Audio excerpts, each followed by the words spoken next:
दुनिया में ऐसा बहुत कुछ है जो हमारी आंखों से छुपा है। ऐसे राज जो इतिहास की किताबों में नहीं मिलते। ऐसे सच जिनके पीछे सदियों से सवाल है लेकिन जवाब कोई नहीं। आज हम बात करेंगे कुछ ऐसे रहस्य के बारे में जिनके बारे में जानकर आपका दिमाग गूंज जाएगा और यकीन करना थोड़ा मुश्किल होगा। ये सिर्फ जानकारी नहीं, अनुभव है। वॉइस ऑफ द डीप, गहरे समंदर की एक ऐसी आवाज जिसे आज तक कोई नहीं समझ पाया। एक रहस्य जो आज भी विज्ञान की पकड़ से बाहर है।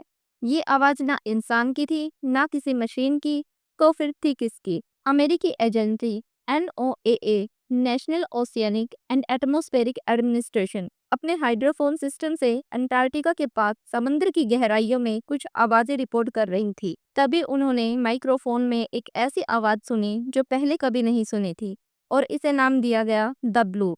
ये आवाज इतनी तेज थी कि इसे 5000 किलोमीटर दूर तक भी सुना गया। शुरुआत में वैज्ञानिकों को लगा कि ये किसी बड़े समुद्री जीव की आवाज हो सकती है, पर यह आवाज किसी भी ज्ञात जीव से हजार गुना शक्तिशाली थी।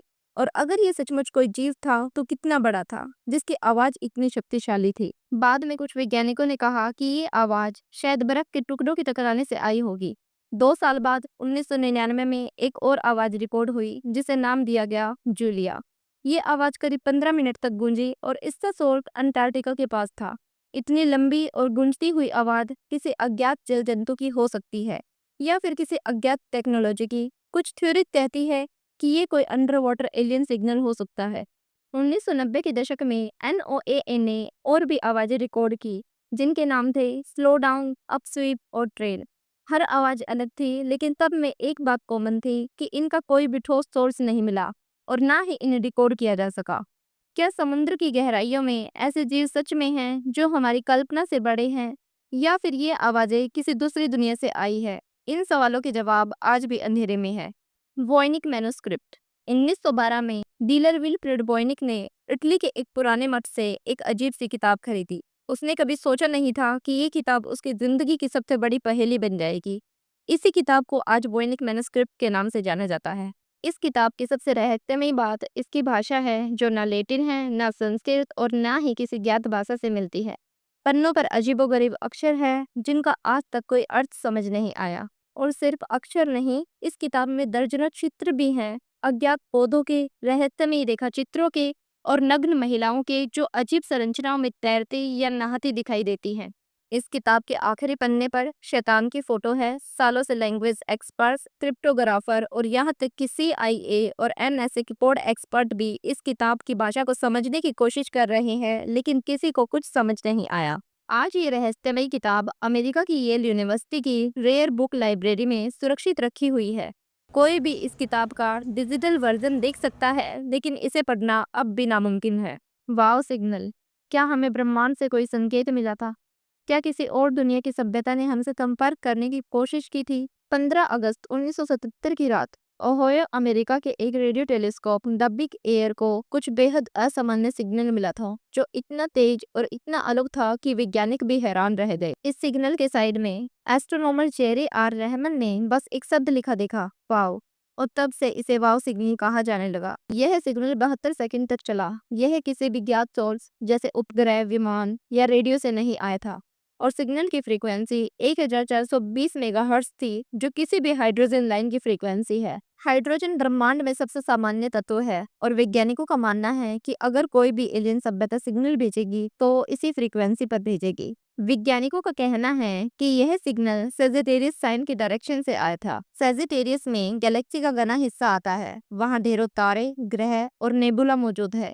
वैज्ञानिकों ने कई बार फिर दोबारा से इस सिग्नल को स्कैन करने की कोशिश की, लेकिन फिर कभी ऐसा कोई सिग्नल नहीं मिला। SHC, स्पॉन्टेनियस ह्यूमन कंबशन, जिसे HHC भी कहा जाता है, एक ऐसी प्रक्रिया जिसमें एक इंसान बिना किसी बाहरी कारण के अचानक आग पकड़ लेता है और कुछ ही मिनटों में उसका पूरा शरीर जलकर राख बन जाता है।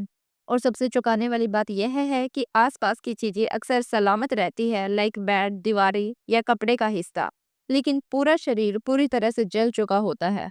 SHC के कई केस भी सामने आए हैं, ऐसे केस जो पुलिस और साइंटिस्ट दोनों के लिए अनसुलझे हैं।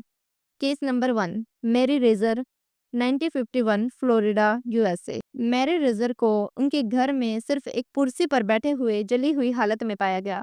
जिसका पूरा शरीर पूरी तरह से जल चुका था। सिर्फ एक पैर बचा था। कमरे में बाकी सब कुछ लगभग वैसा ही था जैसे कुछ हुआ ही नहीं। न कोई आग का सबूत, न कोई लपटों का निशान। पुलिस ने इसे HST बताया, लेकिन ठोस जवाब नहीं मिला। Case number 2, John Irving Bentley, 1966, Pennsylvania. 92 साल के एक बुजुर्ग डॉक्टर जॉन इरविंग बेंटले, जो अपनी जिंदगी में हजारों लोगों का इलाज कर चुके थे, एक सुबह जब उनके घर दोस्त पहुंचे तो उन्हें सिर्फ एक पैर मिला और थोड़ी सी राख। बाकी पूरा शरीर कहीं नहीं था। ना आग का कोई सबूत, ना ही कोई ऐसा सुराग जिससे समझ आए कि क्या हुआ। क्या डॉक्टर बेंटले खुद ब खुद जल गए थे, या ये भी स्पॉन्टेनियस ह्यूमन कंबशन था? क्योंकि उनके साइड में जो टॉयलेट रोल पड़ा था उसे कुछ भी नहीं हुआ था। कुछ लोग कहते हैं कि ये वीक इफेक्ट की वजह से होता है, यानी शरीर का फैट मोम की तरह जलता है और कपड़े बाती बन जाते हैं। लेकिन आग शुरू कैसे होती है? वैसे HST के बहुत कम केस हैं, लेकिन जब भी होते हैं वो पूरी दुनिया को चुका देते हैं। कनाशिबारी। आपने कभी ऐसा सपना देखा होगा जिसमें आप जागे हो लेकिन हिल भी ना पाए। आपकी आंखें खुली है लेकिन शरीर पूरी तरह से जकड़ा हुआ है, और तभी कोई परछाई आपके पास आकर खड़ी हो जाती है। ये सिर्फ सपना नहीं, इसका नाम है कनाशिबारी, जापान का एक प्राचीन और रहस्यमय डर। कनाशिबारी 2 भागों से बना है। कना यानी धातु जैसी कठोरता, और शिबारी यानी बांधना या जकड़ लेना।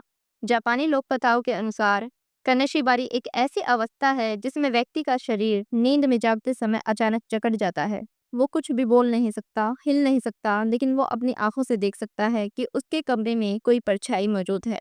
कुछ लोग इसे जापानी दानव या राक्षस मानते हैं, जो रात के समय हमारे सपनों में नहीं बल्कि असलियत में आते हैं। कई लोगों ने बताया है कि जब वो कनाशिबारी के शिकार बने तो उन्होंने अपने सीने पर किसी भारी चीज का दबाव महसूस किया, और साथ में एक डरावनी औरत को कमरे के कोने में खड़े देखा। 2021 में टोक्यो की एक लड़की आयोको ने बताया कि जब वो हॉस्टल में अकेली सो रही थी तो आधी रात में उसकी आंख खुली लेकिन शरीर नहीं हिल पाया। उसने कमरे में एक बूढ़ी औरत को खड़ा देखा जो उसकी तरफ बढ़ रही थी, लेकिन वो कुछ न कर सकी। आधुनिक विज्ञान इसे स्लीप पैरालिसिस कहता है। यह एक न्यूरोलॉजिकल सिचुएशन है जिसमें इंसान की नींद के दौरान मस्तिष्क जाग जाता है लेकिन शरीर सोया रहता है। इन रहस्यों ने यह साबित कर दिया कि हमारी दुनिया सिर्फ पहाड़, नदियों और शहरों से नहीं बनी, बल्कि ऐसे अनसुलझे सवालों से भी बनी है जो समय के साथ और भी गहरे होते जा रहे हैं। क्या सच कभी सामने आएगा, या ये राज हमेशा अंधेरे में ही छिपे रहेंगे? ये तो भविष्य बताएगा, लेकिन जिसे हम सच समझते हैं वो पूरा सच नहीं है। क्या आपके पास किसी रहस्य का जवाब है? नीचे कमेंट करके जरूर बताएं, और वीडियो को लाइक करें, शेयर करें और चैनल को सब्सक्राइब करना ना भूलें।